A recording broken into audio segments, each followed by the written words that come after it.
Today we will be discussing how to change the latch spring on your Series 7000 reels. You would want to change your latch spring as a part of basic maintenance.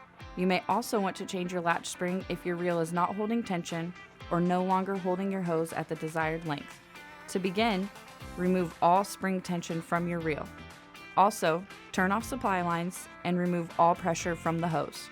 Be sure to follow all safety protocols. Next, remove the set screw in the hub, then pull the spool from the base. Set aside the spool and remove the latch spring with a pair of needle nose pliers. Replace the latch spring by feeding it into the latch paw and place the other end of the spring onto the shoulder screw. Place the spool back into the base, lining up the flat of the shaft with the hole that the set screw came out of. Reinstall the set screw. Retension the reel to desired pull force. Thank you for your support and joining us today at Reelcraft.